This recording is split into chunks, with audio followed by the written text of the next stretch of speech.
রাসূল হাদিসের মধ্যে ঘটনা বর্ণনা করেন। বুখারী শরীফের মধ্যে হাদিস আছে, মুসলিম শরীফের মধ্যে হাদিস আছে।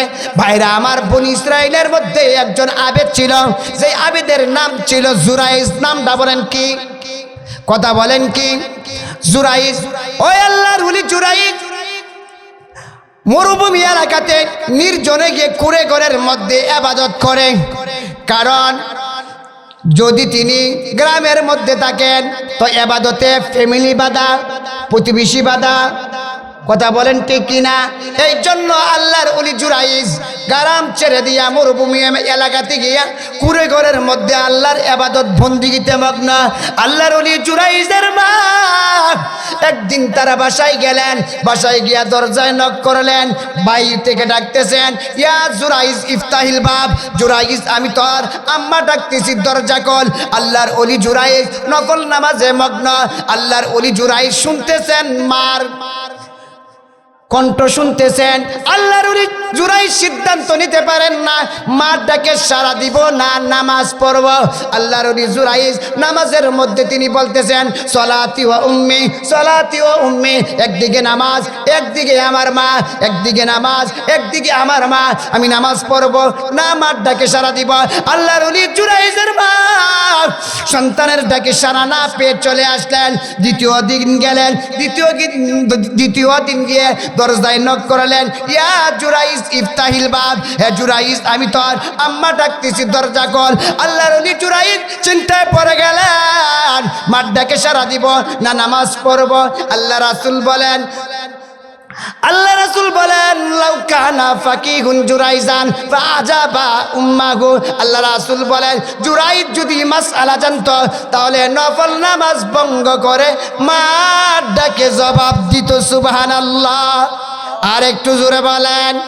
ভাইরা আমার, তৃতীয় দিন ডাকার পরে যখন সন্তানের পক্ষ থেকে যখন জবাব আসে নাই, জুরাইজের আম্মার জবান দিয়া বের হয়ে গেছে, আল্লাহ 3 দিন আমার সন্তানকে ডাকলাম, ডাকে জবাব পেলাম না।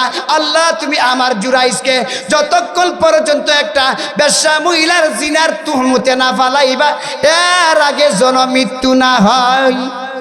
ভাইরা আমার, নবীজির এক সাহাবী এসে বলেন, ইয়া রাসূলুল্লাহ, ইয়া হাবিবাল্লাহ, ওগো নবীজি, আপনি আমাকে জিহাদে যাওয়ার অনুমতি দেন। আল্লাহ রাসূল বলেন, সাহাবীর, আমি জানতে চাই তোমার কি আব্বা আম্মা জীবিত আছে? সাহাবী বলেন, ইয়া রাসূলুল্লাহ, ইয়া হাবিবাল্লাহ, আমার আব্বা আম্মা জীবিত আছে। আল্লাহ রাসূল বলেন, সাহাবী রে, বাড়িতে যাও, মাতা পিতার খেদমত করে জিহাদের ফজিলত অর্জন করো। আর একটু জোরে বলেন না, যে বাড়িতে যাও, বাড়িতে গিয়ে মাতা পিতার খেদমত করে জিহাদের সওয়াব অর্জন করো। মাতা পিতার খেদমতের গুরুত্ব দিয়েছেন আপনার আমার নবী, আমরা নবীর উম্মত, আমাদেরও মাতা পিতার খেদমতের গুরুত্ব দিতে হবে। সুবহানাল্লাহ। ভাইরা আমার, পবিত্র কুরআনে আল্লাহ বলেছেন, আকিমিস সালাত ওয়া আতুজ যাকাত, নামাজ পড়ো, নামাজ কায়েম করো, যাকাত দাও। তো নামাজ কিভাবে পড়তে হবে, এর ব্যাখ্যা এর পদ্ধতি বর্ণনা করেছেন আপনার আমার নবী। কথা বলেন ঠিক কিনা? নামাজ আমরা কিভাবে পড়ি, যে নামাজ পড়ার জন্য আগে কি করি, ভালোভাবে উত্তমভাবে উযু করি। কথা বলেন ঠিক কিনা? পরে তাকবীরে তাহরিমা বেদে সানা পড়ি। এই যে নিয়ম কানুন পদ্ধতি শিক্ষা কে দিয়েছেন? নবীজি। কথা বলেন কে কে? যে আপনার আমার নবীজি। যাকাত আল্লাহ শুধু বলেছেন ওয়াকিমুস সালাহ ওয়া আতুজ যাকাত, যে নামাজ পড়ে যাকাত দাও। নামাজ কিভাবে পড়তে হবে, যাকাত কিভাবে দিতে হবে, এর ব্যাখ্যা এর পদ্ধতি বর্ণনা করেছেন আপনার আমার নবী। আল্লাহ যে বলেছেন ওয়াবিল ওয়ালিদাইনি ইহসানা, হে দুনিয়ার সন্তানেরা, আমি আল্লাহর পাওনা দেওয়ার পর মাতা পিতার পাওনা দাও, মাতা পিতার সাথে সুন্দর আচরণ করো। এর ব্যাখ্যা এর তফসির স্বয়ং আল্লাহ করে দিয়েছেন। সুবহানাল্লাহ বলে। আর একটু জোরে বলেন।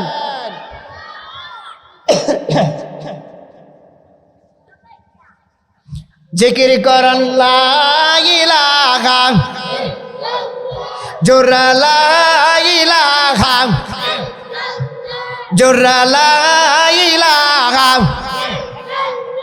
নেই কোনো মাহবুদ আল্লাহ ছাড়া, জোরে লা ইলাহা, জোরে লা ইলাহা। বলেন না, জিকির করেন না। লা ইলাহা अल्लाह अल्लाह क्या मुबारक नाम है, अल्लाह अल्लाह मोमिनों का काम है। जुरा ला इलाहा, जुरा ला इलाहा, जुरा ला इलाहा,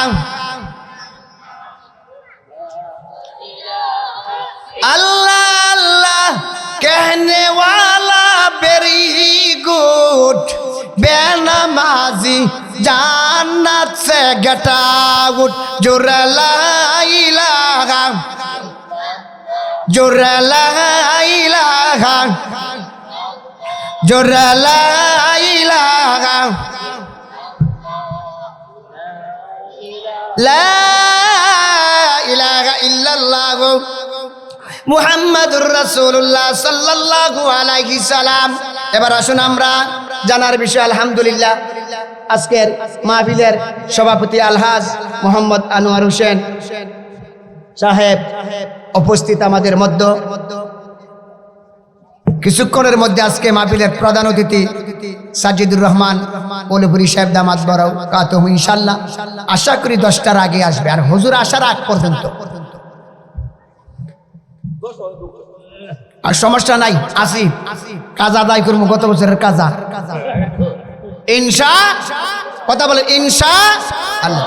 আসুন যে মাতা পিতার সাথে সুন্দর আচরণ আমরা কিভাবে করব, যে আল্লাহ নিজেই ব্যাখ্যা করেছেন, নিজে কি করেছেন, আল্লাহ তাফসীর করেছেন। আল্লাহ বলেন ওয়াবিল ওয়ালিদাইনি ইহসানা, দুনিয়ার সন্তানেরা আমি আল্লাহর পাওনা দেওয়ার পর এবার মাতা পিতার পাওনা দাও।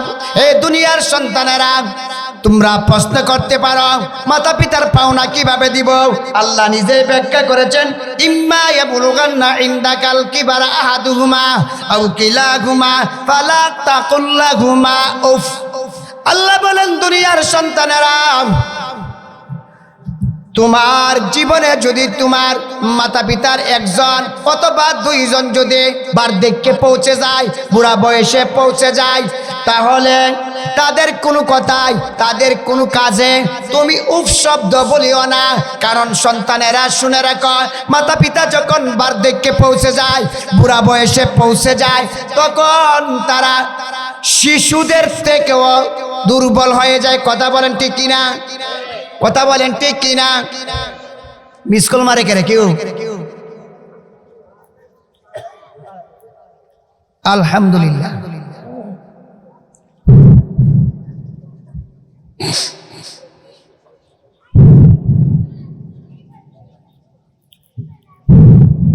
সকলে বলি আলহামদুলিল্লাহ। ভাইরা আমার, আল্লাহ তাআলা বলেন মিসকুল জাদা লাও।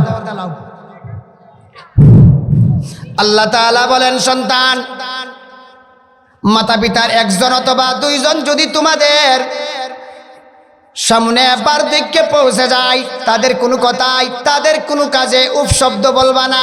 ও সন্তান, অথবা তুমি কোনো এমন কথা বলবা না, এমন কোনো কাজ করবা না যে কথার উপর, যে কাজের উপর অসন্তুষ্ট হয়ে তোমার আব্বা আম্মার জবান দিয়া উফ শব্দটা বের হয়ে আসে।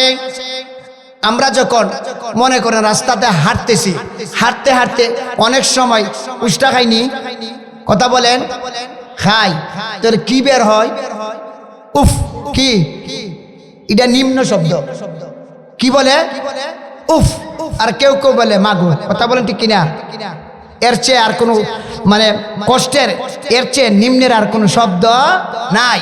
আল্লাহ তাআলা বলেন দুনিয়ার সন্তানেরা তোমরা মাতা পিতার কোনো কাজে, কোনো কথাই উফ শব্দ বলবে না। কারণ মাতা পিতা যখন বার্ধক্যে পৌঁছে যায়, বুড়া বয়সে পৌঁছে যায়, তখন তারা দুর্বল হয়ে যায়। কথা বলেন ঠিক কিনা? দেখা যায় 10 মিনিট আগে আপনি আপনার পিতাকে খানা খেয়েছেন, বাড়ির প্রতিবেশী একজন এসে জিজ্ঞাসা করলেন কি খবর মুরব্বি সাহেব, খালা খাইছেননি? আমার সন্তানরা আমার দেখাশোনা করে না। আছে না? কেন?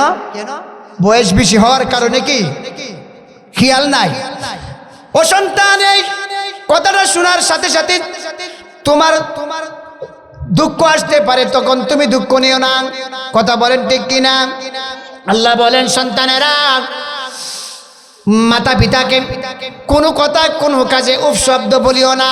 এমন কোনো কাজ, এমন কোনো কথা তুমিও বলো না যে তোমার কাজে, তোমার কথায় তোমার মাতা পিতার জবান দিয়া উপশব্দটা চলে আসে। আল্লাহ রাসূল বলেন, আল্লাহ তাআলা প্রত্যেক গুনার শাস্তি দেরি করেন।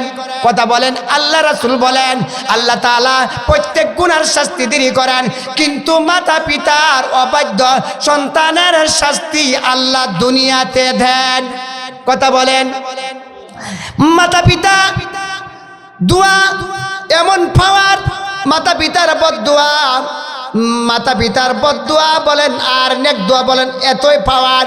আল্লাহ রাসূল বলেন, তিন ব্যক্তি যখন দোয়া করেন তখন তিন ব্যক্তির দোয়া এবং আল্লাহর মধ্যখানে কোনো পার্টিশন থাকে না, কোনো পর্দা থাকে না। এর মধ্যে একজন হলো মাতা পিতা। মাতা পিতা যখন সন্তানের জন্য দোয়া করেন, নেক দোয়া করেন আর বদদোয়া করেন, আল্লাহ এবং মাতা পিতার মধ্যখানে কোনো পার্টিশন থাকে না। জোরে বলি সুবহানাল্লাহ। মাতা পিতা দোয়া করলে ওলির বিরুদ্ধে দোয়া করলেও লাগে। কথা বলেন, লাগে কি লাগে না? দেখেন মাতা পিতার বদদুয়ার পরিণতি কতটুকু, মাতা পিতার দুয়ার পাওয়ার কতটুকু। ভাইরা আমার, আল্লাহ রাসূল হাদিসের মধ্যে ঘটনা বর্ণনা করেন। বুখারী শরীফের মধ্যে হাদিস আছে, মুসলিম শরীফের মধ্যে হাদিস আছে। ভাইরা আমার, বনি ইসরাইলের মধ্যে একজন আবেদ ছিল, সেই আবেদের নাম ছিল জুরাইজ। নামটা বলেন কি? কথা বলেন কি? জুরাইজ। ওই আল্লাহর ওলি জুরাইজ মরুভূমি এলাকাতে নির্জনে গিয়ে কুড়ে ঘরের মধ্যে ইবাদত করে। কারণ যদি তিনি গ্রামের মধ্যে থাকেন তো ইবাদতে ফ্যামিলি বাধা, প্রতিবেশী বাধা। কথা বলেন ঠিক কিনা? এই জন্য আল্লাহর ওলি জুরাইজ গ্রাম ছেড়ে দিয়া মরুভূমি এলাকাতে গিয়া কুড়ে ঘরের মধ্যে আল্লাহর ইবাদত বন্দেগীতে মগ্ন।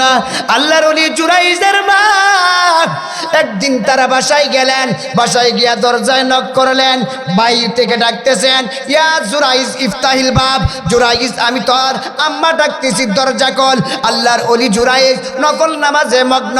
আল্লাহর ওলি জুরাইজ শুনতেছেন মার কণ্ঠ, শুনতেছেন। আল্লাহর ওলি জুরাইজ সিদ্ধান্ত নিতে পারেন না মার ডাকে সাড়া দিব না নামাজ পড়ব। আল্লাহর ওলি জুরাইজ নামাজের মধ্যে তিনি বলতেছেন, সলাতি ওয়া উম্মি, সলাতি ওয়া উম্মি। একদিকে নামাজ, একদিকে আমার মা, একদিকে নামাজ, একদিকে আমার মা, আমি নামাজ পড়ব না মার ডাকে সাড়া দিব। আল্লাহর ওলি জুরাইজের মা সন্তানের ডাকে সাড়া না পেয়ে চলে আসলেন। দ্বিতীয় দিন গেলেন, দ্বিতীয় দিন গিয়ে দরজায় নক করলেন, ইয়া জুরাইজ ইফতাহিল বাব। হে জুরাইজ, আমি তোর আম্মা ডাকতেছি, দরজা খোল। আল্লাহর ওলি জুরাইজ চিন্তায় পড়ে গেলেন, মার ডাকে সাড়া দিব না নামাজ পড়ব। আল্লাহ রাসূল বলেন, লাউ কানা ফাকিহুন জুরাইজান ফাআজাবা উম্মাহু। আল্লাহ রাসূল বলেন, জুরাইজ যদি মাসআলা জানতো তাহলে নফল নামাজ ভঙ্গ করে মার ডাকে জবাব দিত। সুবহানাল্লাহ। আর একটু জোরে বলেন। ভাইরা আমার, তৃতীয় দিন ডাকার পরে যখন সন্তানের পক্ষ থেকে যখন জবাব আসে নাই, জুরাইজের আম্মার জবান দিয়া বের হয়ে গেছে, আল্লাহ 3 দিন আমার সন্তানকে ডাকলাম, ডাকে জবাব পেলাম না। আল্লাহ, তুমি আমার জুরাইজকে যতক্ষণ পর্যন্ত একটা বেশ্যা মহিলার জিনার তুহমতে না ফালাইবা, এর আগে যেন মৃত্যু না হয়। ভাইরা আমার, আল্লাহ রাসূল বলেন, সালাসু দাওয়াতুন মুস্তাজাবাতুন লা শাক্কা ফিহিন্না। আল্লাহ রাসূল বলেন, 3 ব্যক্তি যখন দোয়া করে, ওই 3 ব্যক্তি এবং আল্লাহর মধ্যখানে কোনো পর্দা থাকে না, কোনো পার্টিশন থাকে না। আল্লাহর ওলি জুরাইজের মা বদদুয়ার সাথে সাথে বদদুয়া আল্লাহর দরবারে কবুল হয়ে গেছে। আর একটু জোরে বলেন না। ভাইরা আমার, চলে আসলো জুরাইজ। শুনেছে, কিন্তু ওই জামানাতে এক দুষ্ট একটা মেয়ে ছিল, পতিতালয়ের মেয়ে। ওই মেয়ের গর্ভে সন্তান হল, বিবাহ ছাড়া সন্তান। বিবাহ ছাড়া সন্তান হইলে কি বলে? যারা সন্তান। কথা বলেন কি? মানুষেরা জিজ্ঞাসা করে, হে মেয়ে, তোমার পেটে, তোমার গর্ভে সন্তান আসলো কিভাবে? এবার পতিতালয়ের মেয়ে বলে, হে বনি ইসরাইলের মানুষেরা, তোমরা যাকে ফির মানো, গাছের প্রথম ফল যারে খাওয়াও, নতুন গাভীর দুধ যারে খাওয়াও, ঘর উদ্বোধন করতে মিলাদে যাকে ডাকো, ওই আল্লাহর ওলি জুরাইজে এই ঘটনা ঘটাইছে। নাউজুবিল্লাহ বলেন, কথা বলেন না নাউজুবিল্লাহ। ভাইরা আমার, আল্লাহর ওলি জুরাইজের কথা যখন এই দুষ্ট মহিলার জবান থেকে মানুষেরা শুনেছে, রাগ আর কন্ট্রোল করতে পারলেন না। সকলে এসে তত্ত্ব না নিয়ে, যাচাই বাছাই না করে আল্লাহর ওলি জুরাইজের কুরগের ভেঙ্গে দিল। এমনকি জুরাইজের উপর হাত তুলল। এক পর্যায়ে আল্লাহর ওলি জুরাইজ বলতেছে, হে আমার প্রতিবেশীরা, আমার সাথে এমন আচরণ তোমরা কেন করতেছ? এবার তারা বলে, এই মহিলা যে স্বীকার করতেছে তার গর্ভের যে সন্তান হয়েছে এটা নাকি তোমার। আল্লাহর ওলি জুরাইজ বলে, তাহলে এই সন্তানটাকে আমার কাছে নিয়ে আসা। এই দুধের সন্তানটাকে যখন সামনে নিয়ে আসলো, এবার আল্লাহর ওলি জুরাইজ বলে, হে দুধের শিশু, বলে যাও তোমার আব্বাকে। ভাইরা আমার, শত শত মানুষের সামনে দুধের শিশু বলে দিল, হে বনি ইসরাইলের মানুষেরা, আমার আব্বা আল্লাহর ওলি জুরাইজ নয়, আমার আব্বা হইলেন অমুক রাখাল। আর একটু জোরে বলেন না। মার বদদুয়া, কথা বলেন কি? মার বদদুয়া। আল্লাহর ওলি জুরাইজ বলেন, মার বদদুয়া যে এত তাড়াতাড়ি কবুল হবে আমি কল্পনা করতে পারি না, আমি কল্পনা করতে পারি না। এই জন্য বাবারা, মাতা পিতার বদদুয়া কেউ নিবেন না। কারণ মাতা পিতা বদদুয়া করেন আর নেক দোয়া করেন, দোয়া করার সাথে সাথে আল্লাহ কবুল করে ফেলেন। মাতা পিতা এক অমূল্য রত্ন, কথা বলেন কি? মাতা পিতা এক অমূল্য রত্ন। তাহলে মাতা পিতার সাথে আমরা সুন্দর আচরণ, তাদের হক আদায় করব কেমনে? যে এক নম্বর, আমাদের কোনো কাজে কোনো কথাই যেন মাতা পিতার মুখ দিয়া উফ শব্দটা বের না হয়। 2 নম্বর, আল্লাহ তাআলা বলেন, অকুল্লাহুমা উফিউ ওয়ালা তানহারহুমা, মাতা পিতাকে দমক দিও না। এমনও সন্তান আছে মাতা পিতাকে দমক দেয়, আছে কি আছে না? অকুল্লাহুমা কাউলান কারিমা, আল্লাহ বলেন মাতা পিতার সাথে তোমরা কথা বলো কাউলান কারিমা, সহজ ভাষায়, শিষ্টাচার পূর্ণভাবে, নরম ভাষায়। তুমি শিক্ষিত কিন্তু তোমার মা হইল গ্রামের, তখন শিক্ষিত ভাষা দিয়ে বাদ দিয়া তুমি তোমার মার আঞ্চলিক ভাষা কথা কও। জোরে বলো ঠিক কিনা? মার সাথে তুমি শিক্ষিত না। এরপরে ওয়াকফিজ লাহুমা জানাহাজ যুল্লি, মাতা পিতার সামনে দয়ার ডানা বিছিয়ে দাও। এবার আসুন আমরা আলোচনা 2 দিক থেকে করা দরকার। এতক্ষণ তো শুনেছেন মার বদদুয়া, এখন আপনাদের সামনে একটা দৃষ্টান্ত উপমা দিতে চাই। মা বাবার নেক দোয়া আল্লাহর দরবারে কি কবুল হয়? মাতা পিতার যে হক, এই হক শুধু আল্লাহর আদেশ পালনার্থে নয়, মাতা পিতার হক হলো আল্লাহর আদেশ পালনার্থে, সাথে সাথে ইহকাল এবং পরকালের কল্যাণ। কথা বলেন।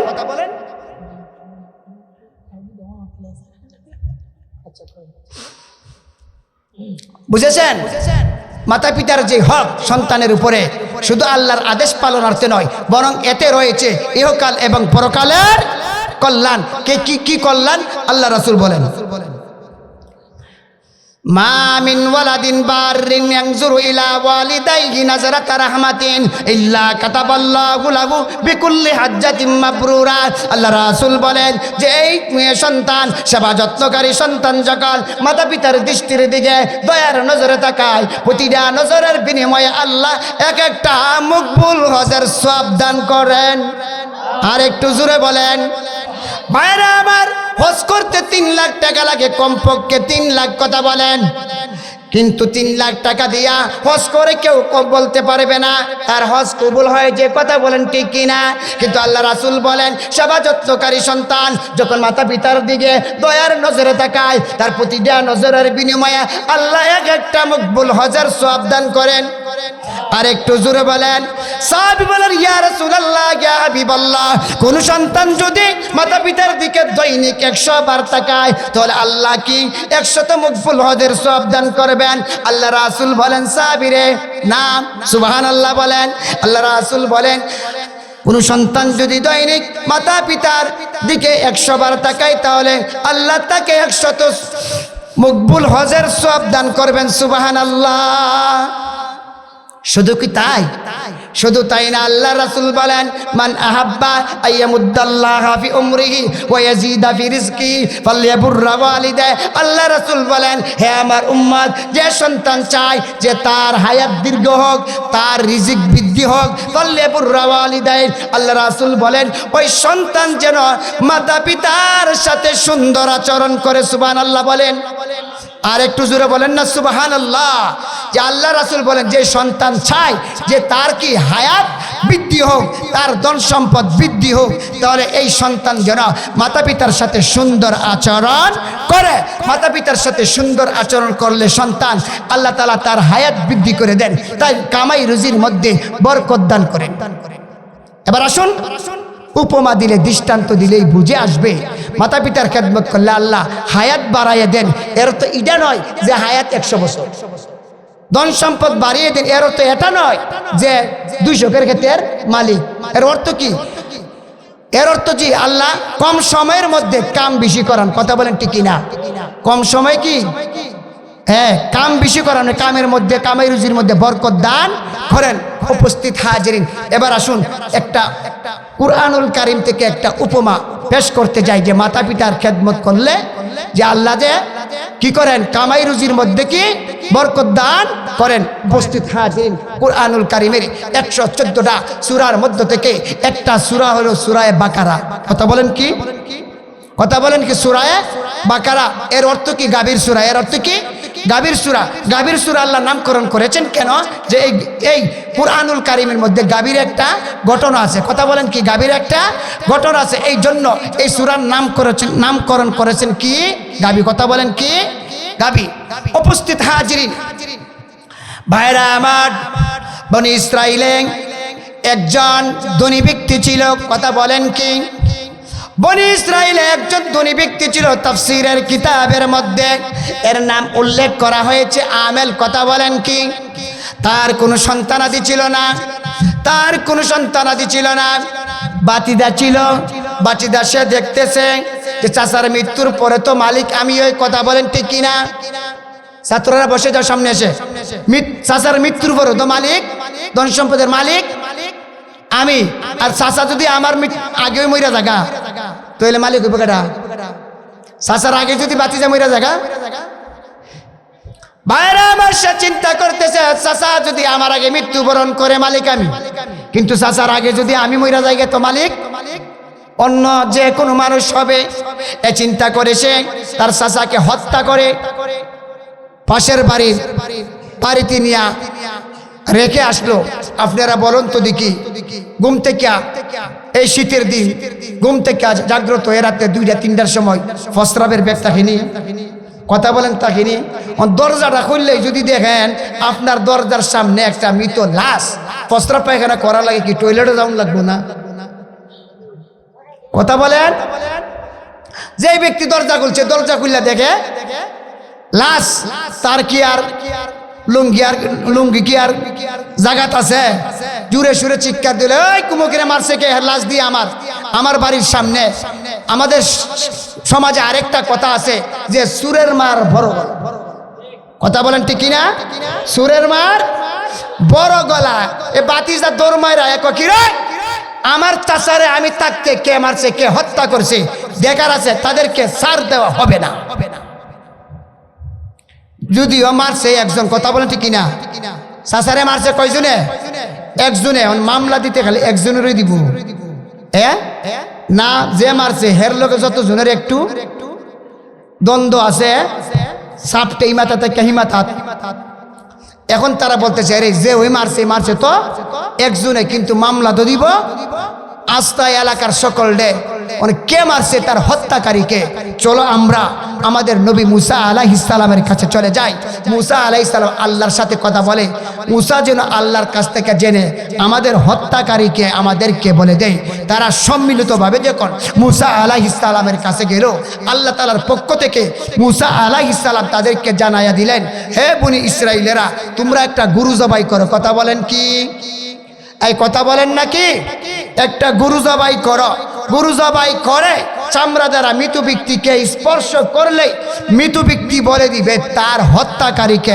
সুবহানাল্লাহ বলে। আর একটু জোরে বলেন না? আচ্ছা, সহজ না? কথা বলেন, সহজ না? মুসা আলাইহিস সালাম যখন তাদেরকে বললেন, এবার তারা বলতেছে বনি ইসরায়েল ছিল গাড়তেরা। কথা বলেন কি? এই কথা বলেন না কেন? বনি ইসরায়েল ছিল কি? গাড়তেরাও। সামনে বুঝবেন যে এরা কি পরিমাণ তেরা।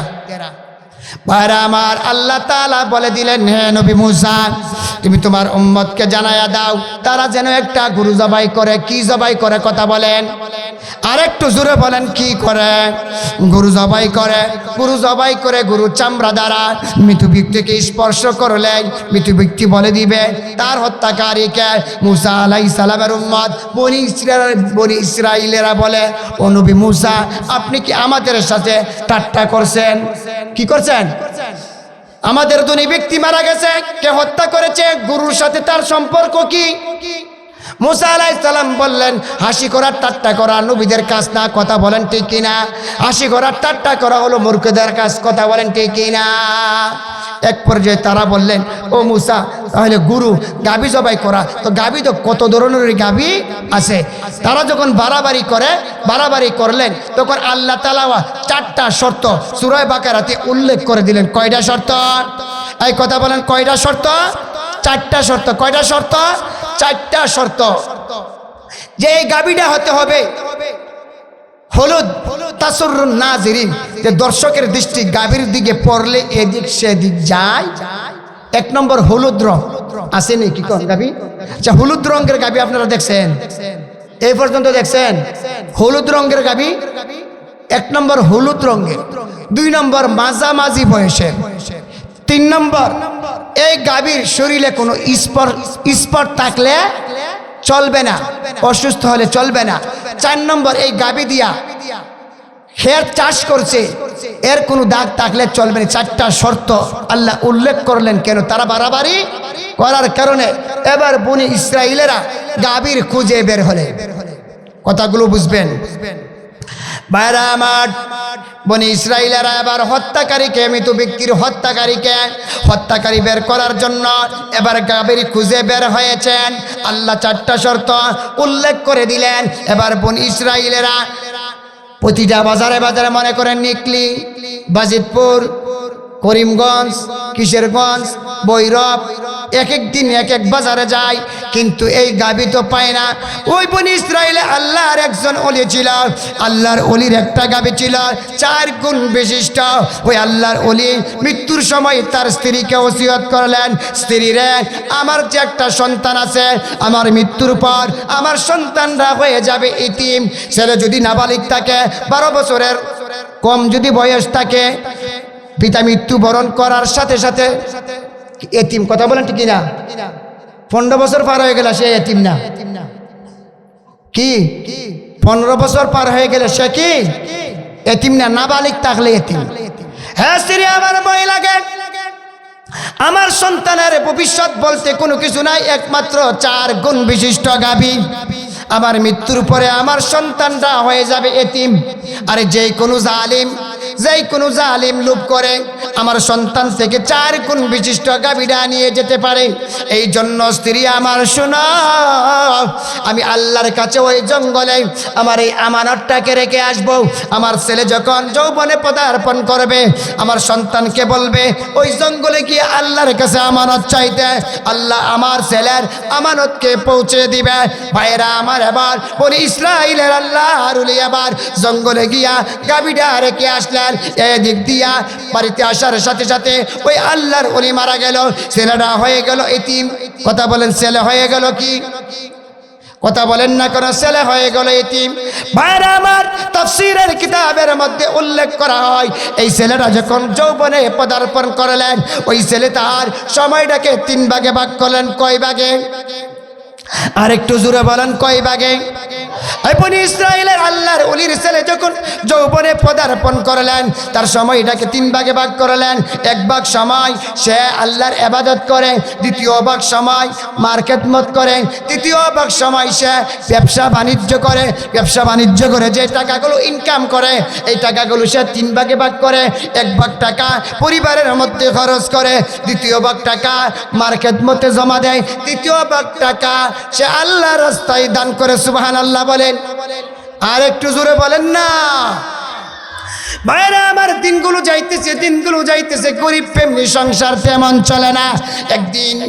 একদিন এই ছেলের মা তাকে বলে, বাবা তোমার আব্বার একটা আমানত আছে জঙ্গলে, আমার মনে হয় এই আমানতটা যদি তুমি নিয়ে আসা, তাহলে অধিক টাকায় অধিক দিরহামে আমরা বিক্রি করব। ও বাবা তুমি যাও জঙ্গলে, তুমি গিয়া আল্লাহর কাছে আমানত চাও, আল্লাহ তোমার আমানতটা ফিরিয়ে দিয়ে। এ বাবা শোনো, তুমি যখন এই তোমার আব্বার আমানতটা নিয়ে আসবে, তখন টেনে টেনে আমার কাছে নিয়ে আসবে। ভাইরা আমার, তাফসীরের কিতাবের মধ্যে উল্লেখ করা হয়, এবার বনি ইসরাইলের আল্লাহর ওলির ছেলে জঙ্গলে গিয়ে ডাক দিলেন, হে প্রভু আমার আব্বার আমানতটাকে ফিরিয়ে দাও। ভাইরা আমার, যেই সময় যুবকটা ডাক দিয়েছে, জঙ্গল থেকে হলুদ বর্ণের একটা গাভী বের হয়ে আসছে। সুবহানাল্লাহ কইতেন না? আর একটু জোরে বলেন না। এখন সুবহানাল্লাহর আওয়াজ নাই, আর কয়েকদিন পরে দেখা যাইব, 10 দিন পরে অমুক ভাইয়ের চরিত্র ফুলের মতো পবিত্র, নামাজ নাই এখন। তো কথা বলেন ঠিক কিনা? কথা বলেন ঠিক কিনা? এবার জুতি তো না দিল ফাঁস, না দিল ফাঁস, এটা স্মরণ লাগবে যে সিলেটের হুজুর কয়ে গেছে, দিল ফাঁস না দিল ফাঁস। ভাইরা আমার, বনি ইসরাইলের ছেলে যখন জঙ্গলে গিয়ে ডাক দিয়েছে, প্রভু আল্লাহ তোমার কাছে না আমার আব্বার একটা আমানত আছে, আল্লাহ আমার আব্বার আমানতটাকে ফিরিয়ে দাও। এমনিতে জঙ্গল থেকে হলুদ বর্ণের একটা গাভী বের হয়ে আসছে। গাভীটা বলে, হে আল্লাহর ওলির ছেলে, আরে কষ্ট করতে হবে না, পায়ে হেঁটে আমার কাছে যেতে হবে না, যুবক রে আমার উপরে তুমি সওয়ারি হয়ে যাও, আমি তোমার মার কাছে পৌঁছায়া দিব। আর একটু জোরে বলেন না, আর একটু জোরে বলেন। ভাইরা আমার, এমন সময় যুবক বলে, না না না, মার কথা অমান্য করা যাবে না, আমার আম্মা বলেছে টেনে টেনে তোমাকে মার কাছে নিয়ে যাওয়ার জন্য। এমন সময় গাভী বলে, হে আল্লাহর ওলির ছেলে শোনা, মার কথা অমান্য করে যদি এখন আমার উপরে উঠতে, তাহলে একটা লাত মেরে ছেলে এই গাভীটা বাজারে নিয়ে যাও বিক্রির জন্য। ছেলে বলেন, মা কত টাকা আমি দাম চাইব? এবারে বলে, তুমি বলবা যে 6 দিরহাম। কয় দিরহাম? কথা বলেন, কয় দিরহাম? 6 দিরহাম বলবে। 6 দিরহাম যদি কেউ নিতে রাজি হয়, আবার আমি মার কাছে এসে পরামর্শ করবে। বাজারও নিয়ে গেল গাভী, দেখে ক্রেতার কোনো অভাব নাই। এই তুমি গরু বিক্রি করবে? বলে, হ্যাঁ আমি গরু বিক্রি করব। গরুর দাম কত? 6 দিরহাম। দূর থেকে আরেকটা কম, বুঝছেন না? কারণ কাস্টমার তো কয়েকজন, যে ওই কিনা নিব এর কিন্তু পুরস্কার আছে। ভাইরা আমার, বনি ইসরাইলের আল্লাহর ওলির ছেলে বলেন, 6 দিরহামে আমি বিক্রি করব। 10 দিরহাম। একটু থামা, আমি আমার আম্মাকে জিজ্ঞাসা করে। তারা বলে, জিজ্ঞাসার দরকার নাই, 20 দিরহাম দিব। বনি ইসরাইলের আল্লাহর ওলির ছেলে বলে, 20 দিরহাম না, 50 দিরহাম যদিও দাও, আমি আমার মার কথার অমান্য করতে পারবো না। সুবহানাল্লাহ বলেন। আর একটু জোরে বলেন। ভাইরা আমার, এবার বনি ইসরাইলের আল্লাহর ওলির ছেলে গেল মার কাছে। যাওয়ার আগে আল্লাহ একজন ফেরেশতার মাধ্যমে জানায় দিলেন, হে আল্লাহর ওলির ছেলে, বনি ইসরাইলে একজন দুনি ব্যক্তি মারা গেছে, তার হত্যাকারীকে বের করার জন্য আল্লাহ 4টা গুণ বলে দিলেন। এই 4টা গুণ তোমার গাভীর মধ্যে আছে, আর দ্বিতীয় কোনো গাভী নাই, দ্বিতীয় কোনো গাভী নাই। এখন জালোয়ার লয়া লাও, জালোয়ার লয়া লাও। ফেরেশতা এসে বলে, মহিলাকে বলে, শোনা তুমি উল্লেখ করে দিবা তোমার ছেলেকে। সে ক্রেতাদেরকে যেন বলে, আমি আমার গাভীটা এই শর্তে বিক্রি করব। প্রথম গাভীটা জবাই করবা, জবাই করার পরে চামড়ার ভিতরে যেই পরিমাণ স্বর্ণ ধরবো, যদি কিনা নি তার বেসমু, আর নাইলে আমার বেচার দরকার নেই। সুবহানাল্লাহ কইতেন না? আর একটা জোরে বলেন না? সে বাড়ি থেকে আবার হাটে চলে গেল, নিকলি হাটে যাওয়ার পরে তোমার গাভীর দাম কত? আগে কত বলছিল? 6 দিরহাম। কত? সে বলে পূর্বের শর্ত বাতিল। পূর্বের শর্ত কি? বাতিল। এখন আমি আমার গাভী, আমার সাথে যদি তোমাদের কথা মিল হয় বিক্রি করবো, না হলে গাভী লইয়ে বাজে। ও তোমার গাভীর দাম কত? আমার গাভীর দাম, গাভীটা জবাই করে গোশত আলাদা করে এর ভিতরে যে পরিমাণ স্বর্ণ ধরে আমার গাভীর দাম। এরা কিরে এই বুঝিয়ে বিপদে সদ্ব্যবহার। ঠিক নি কথা বলেন? এই বুঝিয়ে বিপদে সদ্ব্যবহার। আমাদের ধনী ব্যক্তিকে মারছে 2-1 জন, কথা বলেন ঠিক কিনা? মারছে 1 জন, মানে মামলা দিব 100 জন। আমরা এই মামলা থেকে বাঁচার জন্য 2 গাভী কিনে নিতাম, আর তুই এই সুযোগে এত দাম করতে? আমার গাভীর বেচার কোনো দরকার নাই। এবার তারা কি করলো? এই স্বর্ণ ভর্তি দিয়ে গাভী কিনে নিয়া মৃত ব্যক্তিকে স্পর্শ করার সাথে সাথে মৃত ব্যক্তি বলে দিল, ওই বনী ইসরায়েলেরা, এই গ্রামের মানুষেরা আমারে হত্যা করছে, আমার বাতিজা। জোরে বলেন না সুবহানাল্লাহ? আর একটু জোরে বলেন সুবহানাল্লাহ। তাফসিরের কিতাবের মধ্যে উল্লেখ করা হয় এই গাভীর দাম আল্লাহ বাড়াইলেন করা যে সন্তান মাতা পিতার বাধ্য হওয়ার কারণে। সুবহানাল্লাহ বলেন।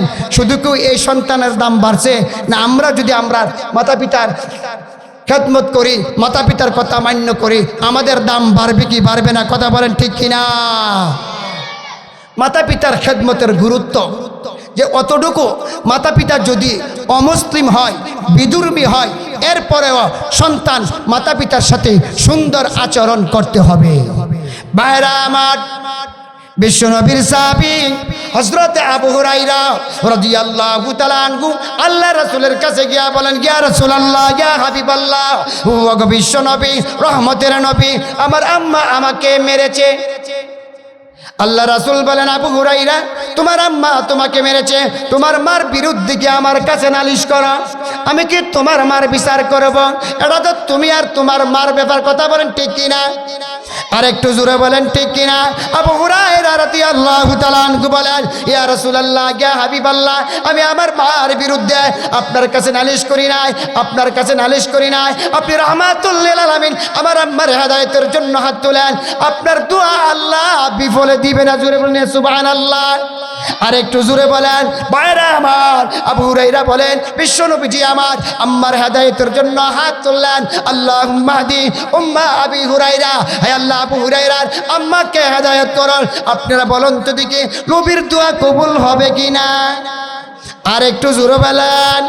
ভাইরা আমার, আবু হুরায়রা রাদিয়াল্লাহু তাআলা আনহু বলেন, বিশ্বনবী আমার আম্মার হেদায়েতের জন্য হাত তুলেছে। একদিকে নবীজি আমার আম্মার হেদায়েতের জন্য হাত তুলেছে, আর অপর দিক দিয়ে আমি আবু হুরায়রা অস্বাভাবিকভাবে বাড়ির দিকে একটা দৌড় মারছি। আপনারা বলেন তো দেখি, দৌড়াদৌড়ি করা কি মুরব্বীদের কাজ? কথা বলেন। যুবকদের কাজ না শিশুদের কাজ? শিশুরা সারাদিন লাফালাফি করেন, দৌড়াদৌড়ি করেন, কেউ তাদেরকে মানা করবে না, এই তারার বয়স। কথা বলেন ঠিক কিনা? কিন্তু বৃদ্ধ লোক যদি দৌড় মারে তো মনে হয় ওই বাজারও যাইতে 2 দিন আটকাইবে। কথা বলেন ঠিক কিনা? বিশ্বনবীর সাহাবী আবু হুরায়রা রাদিয়াল্লাহু তাআলা আনহু যখন দৌড় দিয়েছে বাড়ির দিকে, রাস্তার মধ্যে নবীজির সাহাবারা আটকে পড়ে, আবু হুরায়রা, কেন তুমি অস্বাভাবিকভাবে দৌড় মেরেছ? দৌড় দেওয়া তো কোনো যুবকের কাজ না। হযরত আবু হুরায়রা বলে, ও নবীর সাহাবীরা, আমার আম্মার হেদায়েতের জন্য বিশ্বনবীজি হেদায়েতের হাত তুলেছে, আমি বাড়ির গিয়া থেকে নিতে চাই। আমি আবু হুরায়রা ঘরেতে পৌঁছলাম আগে না আমার নবীর দোয়া পৌঁছলো আগে? আর একটু জোরে বলেন না। ভাইরা আমার, আবু হুরায়রা বলেন, আমি বাড়ি থেকে দরজার মধ্যে নক করলাম, ভিতর থেকে মিষ্টি সুরে আওয়াজ আসছে, যে আওয়াজ থেকে আমি বুঝে নিলাম আমি আবু হুরায়রা বাড়িতে পৌঁছার আগে আমার নবীর দোয়া পৌঁছে গেছে। আর একটু জোরে বলেন। ঘর থেকে জবাব আসতেছে, আবু হুরাইরা একটু অপেক্ষা করো, একটু অপেক্ষা করো, আমি তোমার জন্য দরজা খুলতেছি। একটু পরে আবু হুরাইরা রাদিয়াল্লাহু তাআলা আনহুর মা পবিত্র হয়ে গোসল করে ঘর থেকে বের হয়ে বলে, বাবা আর দেরি করো না, আমাকে নিয়ে যাও নবীর খিদমতে, নবীজির কালমা পড়ে মুসলমান হয়ে যেতে চাই। আর একটু জোরে বলেন, মাতা পিতার বিরুদ্ধে কারো কাছে বিচার দেওয়া যাবে? ভাইরা আমার, নবীজির একজন সাহাবী নবীজির কাছে গিয়া বলেন, ইয়া রাসূলুল্লাহ, ইয়া হাবিবাল্লাহ, কামাই করি আমি আর খরচ করে আমার আব্বা। আছে না কথা বলেন? ইয়া রাসূলুল্লাহ, ইয়া হাবিবাল্লাহ, দুই হাতে কামাই করি কিন্তু আমার আব্বা খরচ করে, আমার ভবিষ্যতের দিকে তাকাই না, আমার আব্বা আমার ভবিষ্যৎ নিয়ে চিন্তা করে না। আমি কি করব? আমি আপনি আমার আব্বার এনে এই কথা একটু বুঝিয়ে দেন, আমার আব্বা যেন আমার ভবিষ্যৎ নিয়ে চিন্তা করে। এমন সন্তান আছে না? কথা বলেন, আছে না? কথা বলেন। খালি মা বাপ কি বেশি খরচ করে লাভ, এমন আসেনি? ভাইরা আমার, নবীজি এখন একজন সাহাবীকে প্রেরণ করলেন, যাও এই সাহাবীর আব্বাকে গিয়ে আমি রাসূলের পক্ষ থেকে সালাম দাও এবং বলে দাও সে যেন আমার সাথে সাক্ষাৎ করে। সে যদি আসতে না পারে তাহলে আমি রাসূল তার কাছে যাব। ভাইরা আমার, নবীজির একজন সাহাবী গিয়ে বলে, ও আল্লাহর নবী সাহাবী, আল্লাহর রাসূল আপনাকে সালাম দিয়েছেন এবং বলেছেন আল্লাহ রাসূলের দরবারে হাজিরা দেওয়ার জন্য। সাহাবী বলেন, হে আল্লাহর নবীর সাহাবী, আমি জানতে চাই এখন আল্লাহ রাসূলের খিদমতের মধ্যে কে বসা? ওই সাহাবী বলে, আপনার ছেলে বসা। কে? কথা বলেন, কে? আপনার ছেলে বসা, এমনকি আপনার বিরুদ্ধে সে আল্লাহর হাবিবের কাছে অভিযোগ করেছে সে দুই হাতে কামাই করে আর আপনি বেশি খরচ করেন। ভাইরা আমার, এবার নবীজির সাহাবী বারাক্লান্ত মন নিয়ে নবীজির দরবারে যায় আর মনে মনে একটা কবিতা পড়ে। কি পড়ে? কথা বলেন, আর একটু জোরে বলেন, কি পড়ে? মনে মনে একটা কবিতা আবৃত্তি করে। কবিতা পড়তে পড়তে নবীজির কাছে যায়। আল্লাহ তাআলা জিবরাইল আলাইহিস সালামকে প্রেরণ করে দিলেন, জিবরাইল আমার হাবিবকে গিয়া জানায়া দাও আমার হাবিবের, আমার বন্ধুর সাহাবী যে আমার নবীর কাছে আসতেছে, কবিতা আবৃত্তি করে। নবীজির কাছে গিয়ে যখন সাহাবী সালাম দিলেন, আল্লাহ রাসূল বলেন, ও আমার সাহাবী, তুমি আমার কাছে আসার আগে মনে মনে কি কবিতা পড়ে আসতেছিলে, এই কবিতাটা আমারও একটু শোনাও। সুবহানাল্লাহ বলেন, আর একটু জোরে বলেন না। সাহাবী বলেন, ইয়া রাসূলুল্লাহ, ইয়া হাবিবাল্লাহ, আমি মনে মনে কি কবিতা পড়তেছিলাম তা আপনি কিভাবে জানেন?